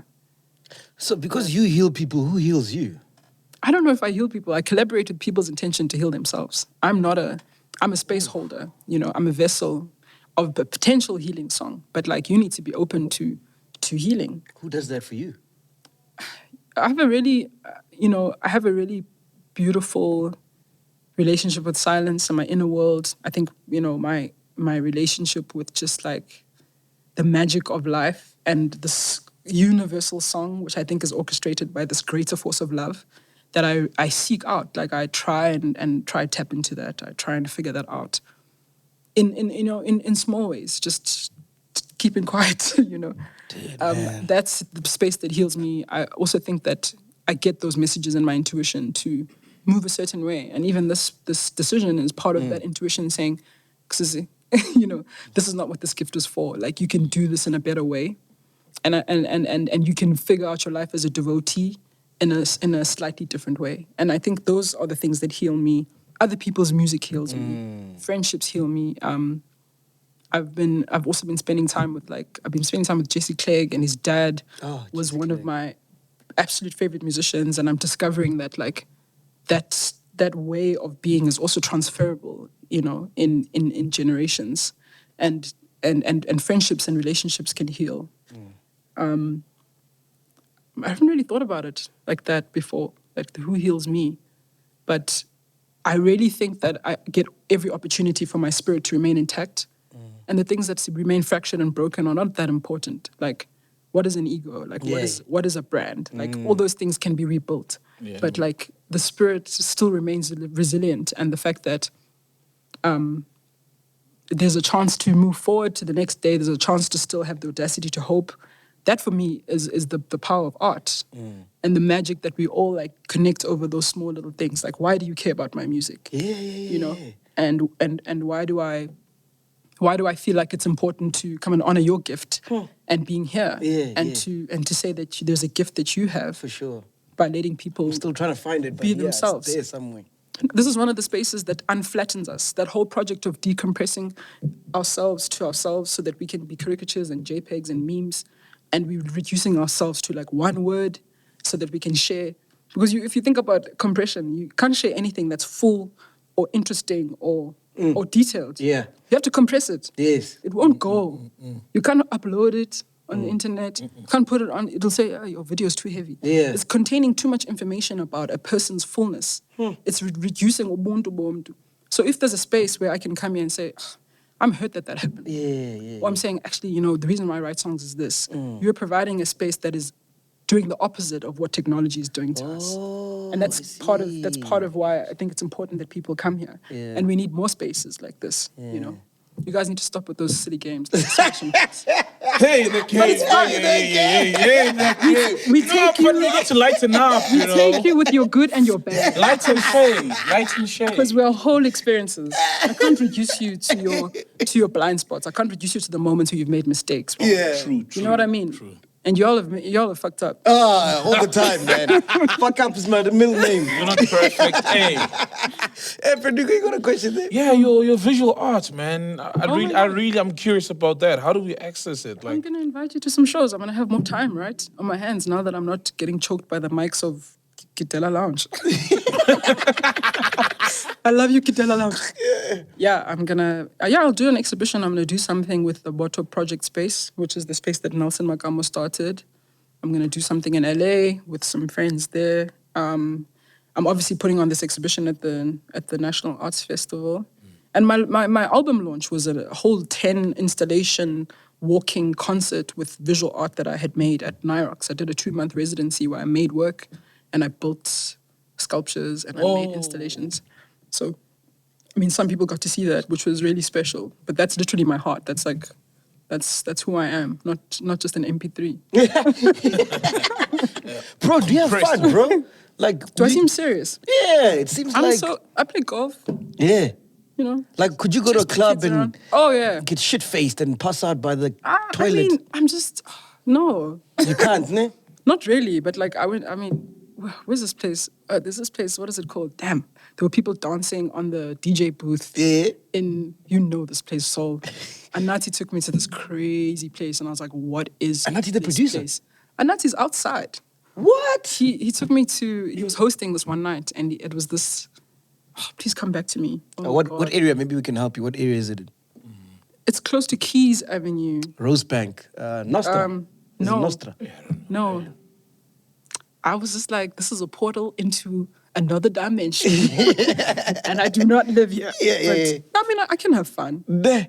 It's just that I am a very serious person. I'm a melancholy soul. Like, I'm pensive. I'm always thinking deeply. But at the same time, I'm like an absolute idiot. Yeah. People don't know how hilarious I am, MacG. It's painful. Yeah, that's what I'm asking, because I can feel those vibes, but we never see that so much. I mean, I'm a funny girl. I don't know what else to say. Msaki, thank you so much for coming through, man. It's really It's been an been great. honor. I'm so glad you're the first guest we had this year, because I love you so much, and I've been wanting to have you. When we met at the Zakes thing, and I'm like, yeah, you must come through. I was like, there's no way Msaki's going to come. I said I was going to come, though. No, but celebrities always say that. They're like, yeah, we'll come. Listen, He but I was do- like- No, guys, okay, but also, if I say I'm going to do something, I'm going to do something. Oh, thank you, man. brilliant. Thank you so much, man. I'm gonna miss you though. I'll be back. Yeah. Maybe when Yeah. I'm back, I'll come and let people know. I'll be like, yo, Yeah, you got to come, man. Awesome. but yeah, And I want to send you some beats, man. Fucking hell, man. I'll listen to them in Do you 2020. charge? Like, you don't charge? I don't. So it's just split sheets and all that? No, I don't think I think it's, Wait, you don't do split sheets? I do split sheets. I just Okay. don't charge for collaborations in that way. Because usually they are a byproduct of a friendship or a a natural willingness to work together. And I think you just decide what the song is for, whose project it's going to be for, or if you release it, But What do you enjoy more? He sends you beats or you sit down in the studio? I love being in the studio. I'm He can't. work Vez, I'm trying to work Vez. Leave him. I wanted to ask you, have you ever I seen love being in studio. Sunel produce? Does he produce? Guys, this is so rude. Yeah. This question is so rude. Sanal is literally one of the best producers in this whole fucking continent. Wow. I'm swearing for the first time. Hey, we Oh got to yes, actually me yes. off. And that was where That's my bestie, bro. That shows the bond. man. Dude, that guy is so talented. Yeah. And the thing is, like, his sound, when you mentor well, people take on your sound. Oh, yes. Hence Yes, Claudio and yes. Kenza. Guys Huh? also don't believe everything. I'm saying hence Claudio Come and on. Kenza. He mentored them. Yeah. Your sound is transferable. You're teaching people how to hear, teaching people how to mix, teaching people how to perceive distance and negative space in a song. That is transferable. And like Usana, even the first time we were in studio together, I watched him take the sample, change the BPM, shift the key, and then I was like, oh, okay, I think there's something there. I think and he builds the thing right in front of you. And it's like, I don't think collectively in the time that we've worked together, we could have maybe spent 8 hours in studio together. We've got so many songs, Yes. but it's like each song gets made in like 30 minutes. Wow. An hour is probably the longest because it just comes out, Yeah. And so we're really looking forward to like having some intentional time also, like to make some more music and to put it in the vault. Hey, man, what do you think of piano? I love Right it. now. I love I'm a piano. I love the tenacity. I love the energy. I like the fact that it's open to becoming subgenres. And I Okay. think that if people stop this purist mindset, I'm not a purist by the way. People stop this purist mindset and let piano evolve into whatever it's going to be. Let it go. Let it go. If there's a piano country song one day, like just also the fact that it's created careers and new stars Yo, and made dude. and changed people's lives. Like there's a before and after. Lots of There's something really, really important about that. Yeah. And I love the young piano ladies and the way that they're taking their artistry and performance seriously. Like I love Gamo, I love Pabi, but I love all of them because they just like, I'm a star. I must show up the right way. I must put in the effort. I must rehearse. Yeah. And they're getting so much love, like internationally, like it's They blowing deserve up. it. It's crazy. They deserve all of it. Yeah. I have time for it for sure. Msaki, thank you so much, man. guys, This has been am I saying amazing, goodbye man. for real now? Yeah. Sharp. No, but I hope you do heal, and whatever you want Thank to you. come out of this, I hope you get it, because you deserve it, man. I mean, you've been making music for 10 years nonstop, right? 2013. But like obviously, you don't get known straight away. But I've been there. I've been there just trying to share the music and be about the music. And I think that's not gonna change. And I think I just need that time to sort of refocus on that. Like that's Bro, my it's, first it's, love. it's so profound what you're saying because no one does that, bro, in the game, eh? No one ever goes back to refocus and re-energize and realign. It's because there's a culture of you're hot now, so take everything and don't stop. Because we've seen some people disappear, then come back, and it becomes difficult after a break. So you're not scared about that, refocus. ne? I don't think I have that fear at all. I don't have, and obviously we'll see what happens in the future. But I honestly think it makes sense why people are afraid of that. And I could have another year like last year where I'm just like not seeing my kids every single weekend. And, during the week it's corporates. I'm running a company, so it's Zoom meetings. Guys, that chock-a-block lifestyle can be made as glamorous as possible. There's nothing glamorous about burning out. Yeah. There's nothing glamorous about not being able to be a good friend because I can't answer the phone. There's nothing glamorous about having less time to speak to my parents. Hey, dude. Absolutely nothing is worth that. And I can have another year identical. I can see it. I can see it's happening. Ne? And I'm just like, shut it down. From the 2nd of April, I'm not a performer. And I promise you, there will be an exponential reward in me choosing to be a more holistically grounded person with a fuller life. I don't think I'm going to miss anything because of that. And this badge of having burnout, I had to sit with 16 drips over dessert. There's nothing cool about that. Nah, So you never recover from that. Hey. People think that you can recover from burnout. You don't. And the road is crazy. You I'm always don't telling recover Saul, from man. burnout. I'm like, the road is crazy. I'm like, hey, do this gigging thing. It's a young man's sport. Yeah. But I trust that my gift will carry me. It has so far. And when I have something to say, again, hopefully it will resonate. And the other thing is that, like, I want to be a good mother. Yeah. I don't want to miss, another tooth.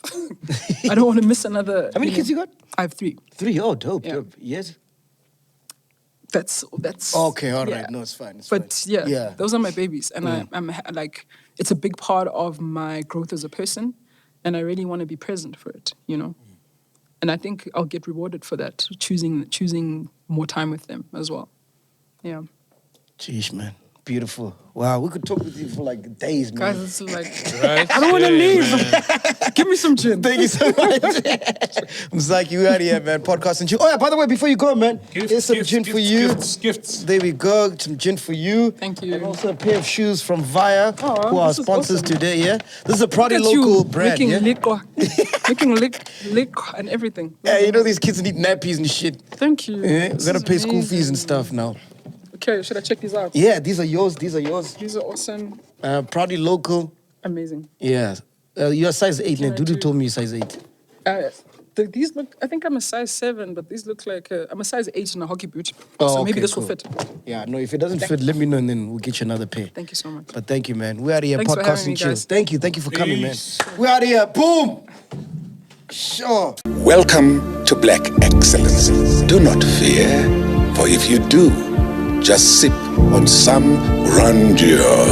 And if you still do, ask ourselves, what would Mapapunzi do? Parama chila, itlesha lefiki. Ungoyiki, even when they ask you, how sabi yini? Do not fear, for if you do, just say, Anistivi. This is the medicine of censorship. This is the pill. Which one is that one? Podcast and chill.